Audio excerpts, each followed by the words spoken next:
Salut mes amis, eh bien, je vais faire aujourd'hui une capsule sur le Great Reset et la planche à billets. Je le fais dans la foulée de la capsule un peu longue que j'ai faite sur la loi de 73 où manifestement j'ai dit des choses que des marchands de soupe n'ont pas dites. Et j'ai notamment redit aux gens qu'il fallait faire des efforts et notamment diminuer les dépenses publiques et rétablir l'équilibre des comptes. Et j'ai bien entendu que des gens d'abord me disaient que je n'y comprenais rien, que eux savaient, que l'endettement public c'était vachement bien, surtout à 0%. J'ai lu que l'argent de la dette, que la loi de 73 dont j'ai parlé dans cette vidéo avait expliqué que la France se soit endettée depuis 73, c'était pour enrichir les actionnaires, les financiers, les je sais pas qui. Et j'ai lu que finalement la planche à billets c'était vachement bien, que l'emprunt à 0% de l'État c'était vachement bien, que la dépense publique c'était bien, et j'ai lu aussi que comme j'étais pas d'accord, en réalité j'ai pas eu trop opposition contrôlée, c'est la norme. J'ai eu en réalité vous êtes l'homme du Great Reset, vous défendez le Great Reset, vous êtes du côté de Klaus Schwab, de la mondialisation financière. Donc quand on dit qu'il faut diminuer les déficits publics, c'est parce qu'on défend le néolibéralisme de Macron et qu'on est l'ami de Klaus Schwab. Et donc j'ai lu des gens qui me disaient le Great Reset c'est l'encouragement à diminuer les dépenses publiques et nous on veut des dépenses de l'État parce que l'État ne veut pas le profit et que l'État c'est bien et le profit c'est mal et donc on condamne le Great Reset qui lui est pour l'orthodoxie budgétaire. Donc je vais faire deux vidéos, je vais en faire une sur l'histoire de la dette publique, parce que j'en ai eu, ça m'a un peu agacé de lire ah bon mais la dette où l'argent de la dette est-il passé depuis 73? C'est pour enrichir les riches, les actionnaires, les financiers. Bon, on redit quand même, et je ferai une vidéo sur ce point où j'expliquerai au calme les choses. On redit quand même que l'essentiel de la dette publique, il sert à financer les écoles, les fonctionnaires et les dépenses sociales, les dépenses d'intervention comme on dit, les politiques de l'emploi, voilà. Et que si des gens ont profité de la dette en France, c'est d'abord les Français. Trop. Parce que, en réalité, grâce à ces politiques d'intervention sociale, il est plus rentable de ne pas travailler que de travailler. Et c'est plus rentable de ne pas travailler que de travailler parce que la ponction fiscale pour financer tout ça est telle sur ceux qui travaillent que, à un moment donné, voilà.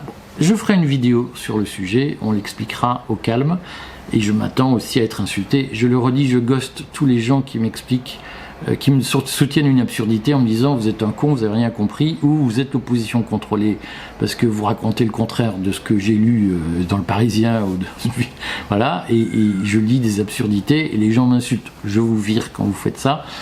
La critique est tout à fait possible, mais elle ne doit pas viser les gens mais les idées, et elle doit être exprimée de façon respectueuse et pas injurieuse. Aujourd'hui, je vais vous parler du Great Reset et de ses relations avec les dépenses de l'État, puisque j'ai lu dans les commentaires une vraie incompréhension, une vraie ignorance de gens qui sont convaincus que le Great Reset, c'est la diminution des dépenses publiques, c'est la lutte contre l'hôpital public, c'est la lutte contre les dépenses de l'État, et que au fond le Great Reset c'est plus rien pour personne sauf pour les riches. Donc je voudrais faire une capsule aujourd'hui pour montrer que en réalité c'est le contraire et qu'aujourd'hui les gens les plus proches du mondialisme à la Klaus Schwab ce sont les gens de gauche et spécialement les gens de la France insoumise dont le projet politique est un projet qui est très proche de ce que Klaus Schwab, patron du Forum économique mondial, a défendu dans son livre La Grande Réinitialisation, le Great Reset. Alors, je sais que je vais me faire insulter par plein de gens qui pensent tout savoir, qui n'ont pas bossé et qui vont m'expliquer que je dis n'importe quoi. Donc, pour être sûr, je vais, en même temps que je vais vous lire, faire défiler à l'écran des passages du livre de Klaus Schwab que vous pouvez trouver sur Internet et qui s'expriment sur les dépenses de l'État. Alors pourquoi je fais ça? Parce que c'est dans la foulée de ma vidéo sur la loi de 73 où je disais que cette question de loi, c'est un problème technique. En réalité, la question c'est est-ce qu'il faut recourir au déficit public? Est-ce que la planche à billets et l'emprunt ad libitum de l'État auprès de la Banque centrale pour financer tout et n'importe quoi, est-ce que c'est une bonne chose?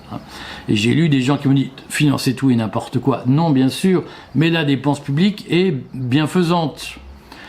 Et si vous n'êtes pas d'accord, c'est que vous êtes du côté du Great Reset. Alors, je vais vous lire, moi, ce que dit le Great Reset, parce que moi, que les gens me disent « vive la dépense de l'État, vive », je ne pense pas comme eux, mais je connais cette théorie, elle est enseignée partout, c'est une tarte à la crème, c'est une espèce de religion en France, je le respecte, chacun sa religion. Mais qu'on me dise, ceux qui sont contre la dépense de l'État sont les gens du Great Reset, et si vous n'êtes pas d'accord, monsieur Verhaeghe, c'est que vous n'y connaissez rien, ou vous êtes un traître, je vais vous dire, arrêtez de dire des conneries, voilà, je vais vous l'expliquer. Alors je prends la grande réinitialisation, format PDF, je vous mettrai le lien, vous pouvez acheter aussi mon livre, publié en 2021 de mémoire, aux éditions Culture et Racines, sur le Great Reset, où je commente le Great Reset de Klaus Schwab, chapitre par chapitre. Je vous lis ce que Klaus Schwab lit dans le page 74-75 de l'édition PDF sur Internet, gratuite, donc vous pouvez le lire sans problème vous-même. Et je vous remettrai le lien, et je vous mettrai le lien de mon livre. N'oubliez pas que récompenser le travail. Alors je vous lis ce qu'il a écrit, Klaus Schwab. Je commence à la fin de la page 74. Aujourd'hui, la situation est fondamentalement différente. Au cours des décennies écoulées dans le monde occidental, le rôle de l'État a considérablement diminué. Je le redis, Klaus Schwab écrit « Au cours des décennies écoulées, le rôle de l'État a considérablement diminué. Cette situation est appelée à changer car il est difficile d'imaginer comment un choc exogène d'une ampleur de celle infligée par le Covid-19 pourrait être traité avec des solutions purement basées sur le marché. » Je vous le répète, ce que dit Klaus Schwab, c'est que l'époque où l'État, le rôle de l'État diminué, est fini avec des chocs comme le Covid. On ne peut pas fonctionner avec des solutions purement basées sur le marché. Donc il y a quelqu'un aujourd'hui qui critique le marché, le tout marché, qui critique le principe de la concurrence. C'est Klaus Schwab. Le Great Reset, ce n'est pas la concurrence partout. C'est le retour de l'État et les restrictions portées à la concurrence. C'est écrit dans le livre. Voilà. Bon, alors je continue. Quasiment du jour au lendemain, le coronavirus a déjà réussi à modifier les perceptions sur l'équilibre complexe et délicat entre les domaines privés et publics en faveur de ce dernier. Il écrit ça à l'été 2020. Je continue. Il a révélé que l'assurance sociale est efficace et que se décharger d'un nombre toujours plus grand de responsabilités comme la santé et l'éducation sur les individus et les marchés n'est peut-être pas dans l'intérêt de la société. Le monsieur Schwab, il dit, depuis le Covid, on a compris que les assurances sociales, c'est-à-dire la sécurité sociale, c'était bien et que se décharger sur le marché de la santé et de l'éducation, c'était pas efficace. Et que tout ça, ça va continuer. C'est-à-dire qu'on a compris que dans l'intérêt de la société, il fallait mettre plus d'État et moins de marché. C'est ce qu'écrit Klaus Schwab. Donc le Great Reset, c'est l'éloge de l'intervention de l'État contre le marché. Je continue. Dans un revirement surprenant et soudain, l'idée qui aurait été un anathème il y a encore quelques années, selon laquelle les gouvernements peuvent promouvoir le bien public, tandis que des économies à la dérive, sans supervision, peuvent faire des ravages sur le bien-être social, pourrait maintenant devenir la norme. Je traduis ce que dit Klaus Schwab, c'est que ce qui pourrait devenir la norme, c'est l'intervention de l'État dans l'économie et la fin du laisser-faire économique. C'est ce qu'il écrit. Sur le cadran qui mesure le continuum entre le gouvernement et les marchés, l'aiguille s'est sans aucun doute déplacée vers la gauche. Donc le monsieur Schwab, il vous dit l'avenir, c'est l'intervention de l'État dans l'économie. Alors, je vous passe le chapitre, le paragraphe sur Margaret Thatcher, je continue, fin de la page 75. Comment ce rôle élargi des gouvernements se manifestera-t-il ? Un élément important du nouveau gouvernement plus grand est déjà en place avec le contrôle gouvernemental considérablement accru et quasi immédiat de l'économie, comme expliqué au chapitre 1, etc. Et donc il continue en expliquant: les banques centrales ont décidé de réduire les taux et se sont engagées à fournir toutes les liquidités nécessaires, etc. À l'avenir, je suis page 76, les gouvernements décideront très probablement, mais avec des degrés d'intensité différents, qu'il est dans le meilleur intérêt de la société de réécrire certaines règles du jeu et d'accroître leur rôle de façon permanente. Comme cela s'est produit dans les années 30 aux États-Unis, lorsque le chômage massif et l'insécurité économique ont été progressivement traités par un gouvernement au rôle plus important aujourd'hui. Une ligne de conduite similaire est susceptible de caractériser l'avenir proche. Nous passerons en revue dans d'autres sous-chapitres la forme que cela prendra. Le prochain abordera le nouveau contrat social. Mais voici brièvement certains des points principaux. Ce qu'écrit Schwab, il vous dit, mais l'avenir, c'est l'intervention de l'État et la fin du marché. Et notamment les dépenses publiques colossales. Je continue. L'assurance santé, et la page 76, dernier paragraphe. L'assurance santé et l'assurance chômage devront soit être créées de toutes pièces, soit être renforcées lorsqu'elles existent déjà. Les filets de sécurité sociale devront également être renforcés. Dans les sociétés anglo-saxonnes les plus orientées vers le marché, des allocations de chômage prolongées, des congés de maladie et de nombreuses autres mesures sociales devront être mises en œuvre pour amortir l'effet du choc et deviendront ensuite la norme. Alors, je vais vous dire, moi je suis contre ça. Je ne sais pas comment le dire. Qu'est-ce que vous ne comprenez pas là-dedans ? Moi je suis contre l'utilisation de l'État dans l'économie parce qu'elle est défendue par Klaus Schwab. Aujourd'hui, le Forum économique mondial dit qu'il faut organiser le contrôle des sociétés par des dépenses sociales, par des interventions publiques, par de l'assurance chômage, par de l'assurance sociale. C'est la doctrine du Great Reset. Donc ce qu'il faut comprendre, c'est qu'aujourd'hui, le discours sur le développement du rôle de l'État, c'est le discours du Forum économique mondial. C'est le Great Reset. Le Great Reset, c'est un projet de retour de l'État dans l'économie. Donc, pour des raisons politiques qu'on comprend. Relisez le Great Reset, je viens de vous en lire d'assez longs passages, relisez ce qu'il écrit, notamment sur ce qu'il appelle le nouveau contrat social. Klaus Schwab est pour un nouveau contrat social fondé sur un développement du rôle de l'État de façon permanente et sur des politiques sociales généreuses de manière permanente. Qu'est-ce que vous ne comprenez pas là-dedans ? Schwab, il vous dit, si on veut contrôler la société de demain, il faut que l'État verse des allocations pour tenir les gens. Voilà ce qu'il dit. Et le marché, le tout marché des libéraux, ça suffit. Voilà le projet de Klaus Schwab. Alors, là-dessus, j'en dis deux choses.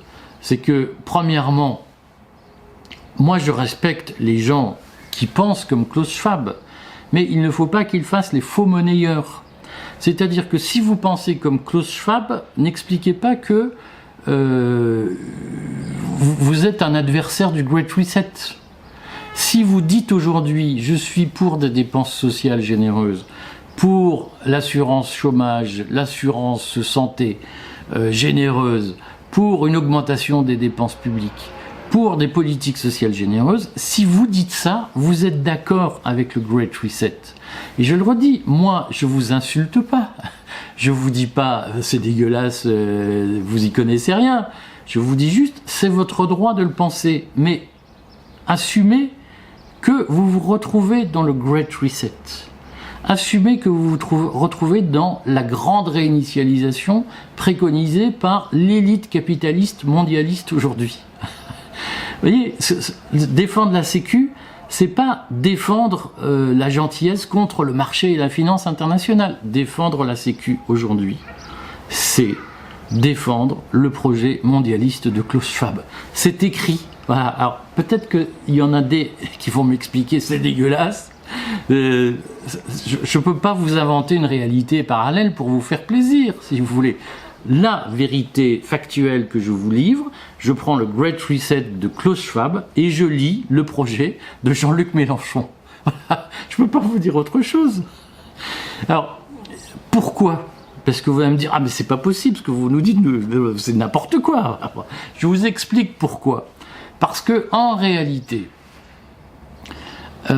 entre le projet socialiste de Mélenchon, qui est un projet de contrôle de la société, par toutes, je vais le dire vulgairement, par toutes les conneries que je lis, les espèces d'assemblées constituantes qui se réunissent sans arrêt, où on va décider de tout en groupe, hein, tous ces systèmes de contrôle permanent, c'est le propre d'une société totalitaire à bas bruit, mais totalitaire quand même. C'est le propre d'une société totalitaire à bas bruit qui utilise le rôle de protection par l'État comme un instrument pour dominer et pour contrôler la vie de la société. Et ça a existé dans les systèmes socialistes, où l'idée, on libérait officiellement le prolétariat par une intervention, une nationalisation de l'économie, une étatisation, c'était une façon de contrôler tout le monde.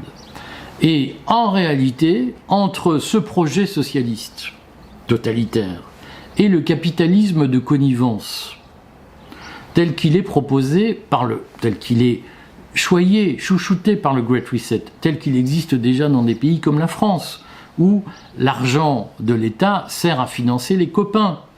On est dans deux systèmes très proches, c'est-à-dire que entre le système où il n'y a que les entreprises d'État et le système où il n'y a que quelques entreprises pilotées par des copains qui te refilent du pognon, c'est un système très proche.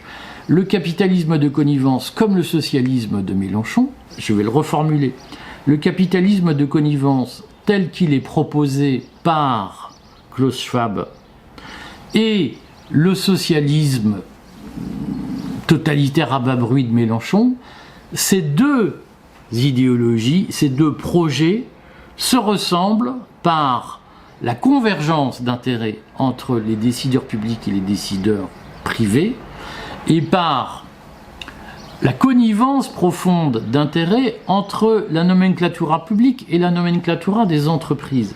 Alors, le degré d'étatisation est un peu différent, il est un peu moins favorable dans le cas du Klaus Schwab. La société que propose Klaus Schwab est moins étatisée que la société de Mélenchon, mais elle est quand même fondée sur, alors allez voir, l'hélicoptère money, la Modern Monetary Theory, la théorie monétaire moderne développée par des universitaires américains dans les années 80, qui a beaucoup inspiré Biden.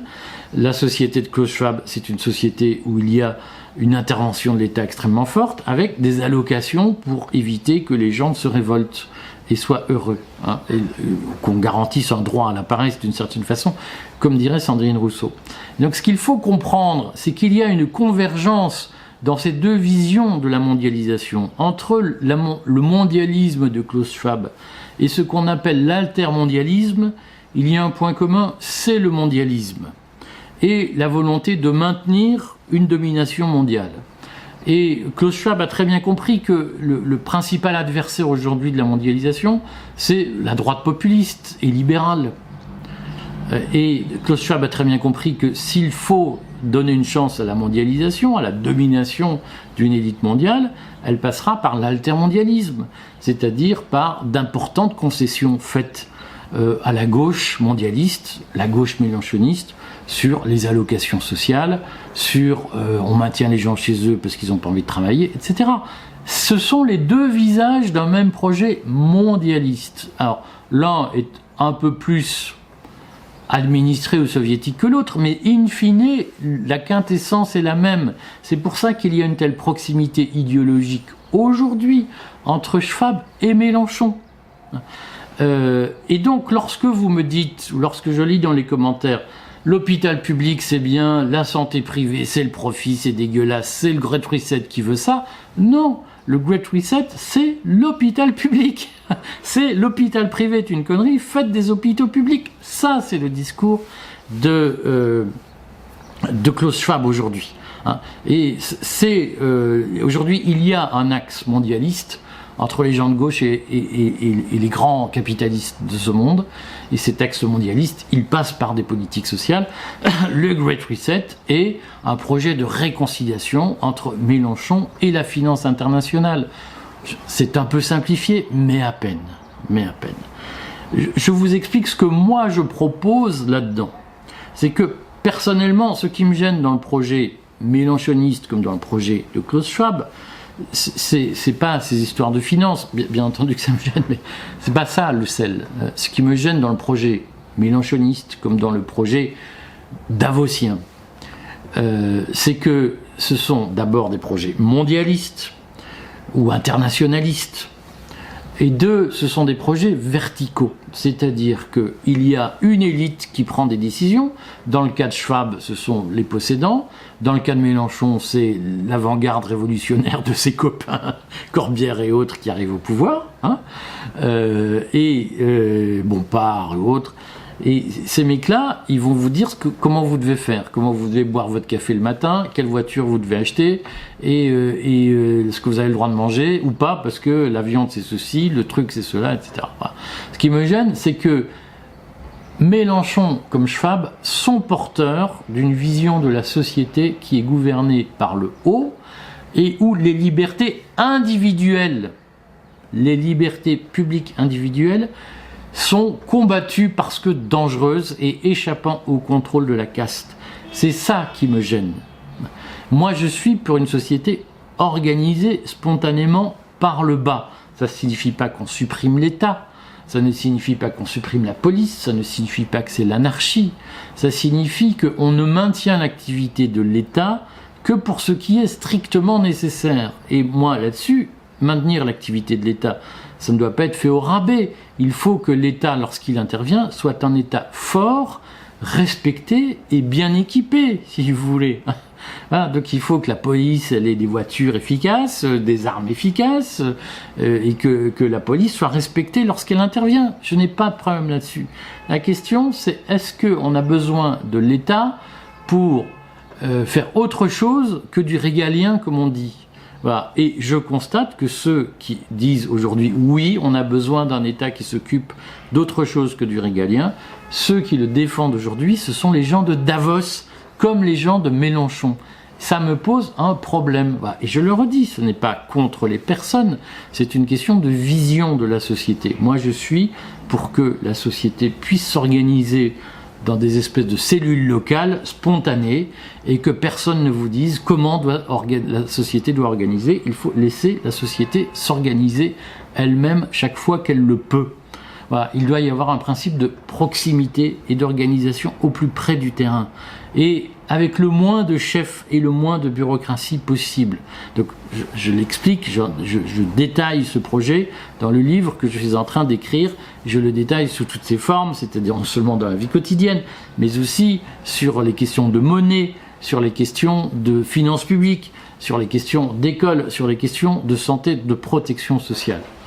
Voilà. Ce que je voudrais redire, pour être clair, c'est que vous soyez étatiste, que vous aimiez une société organisée par des gens, des commissaires politiques qui vous disent il faut être solidaire, il faut être ceci, il faut être cela, il faut pas faire comme ci, il faut pas penser ça. C'est votre droit, ce n'est pas ma conception, c'est votre droit, et je ne vous insulte pas.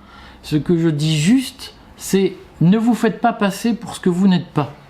Ah. Et le combat contre le Great Reset, ce n'est pas un combat contre le marché.